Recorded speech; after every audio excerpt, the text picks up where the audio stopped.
Mga kabungis-ngis, welcome back again to another vlog. Ito po sa Busilak's Diary.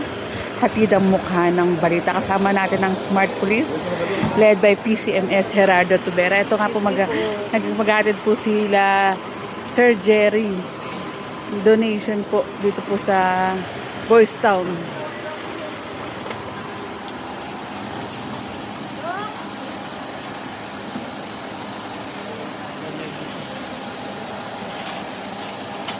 And pakita ko lang po sa ito mga ibibigay po. Ang rin sa inyo ito mga ibibigay po na mga donation. May mga tsinelas, then mga damit, mga clip. Siyempre marami nga rin po mga bata nga rin po dito eh. And yung pagbibigay rin po nila PCMS Gerardo Tubera, lagi po yan talaga. Ever since sumasama tayo sa Sir Jerry, lagi rin tayong nagpupunta dito para magbigay nga rin po ng mga donation.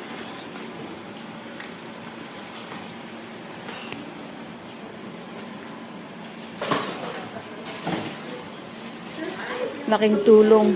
Ay, hello po, ma'am.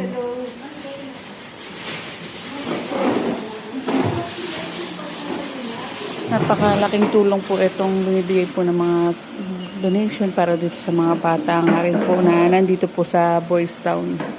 Kaya kay PCMS Gerardo Tubera, sa ating mga Smart Police, maraming salamat po sa tulong nyo.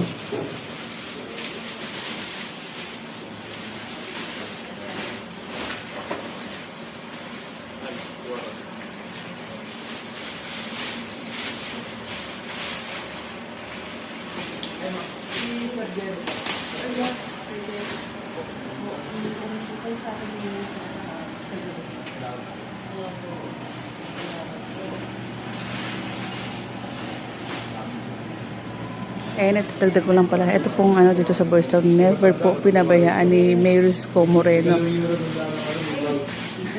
Lalo na yung mga kikay na mga matatanda. Ayun ang mga kikay, oh. Ito yung mga lola natin. Ay, mga tsinelas. At ang mga kitchen, makikinabang. Ito, kitchenware. Ma'am, tanong ko lang po. Ma'am, good morning po.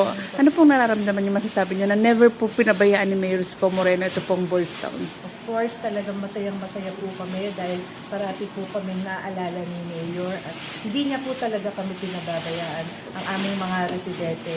Ang mga pangangailangan po ng aming mga residente ay talaga naman pong namimit ng ating city through our very masipag na Mayor.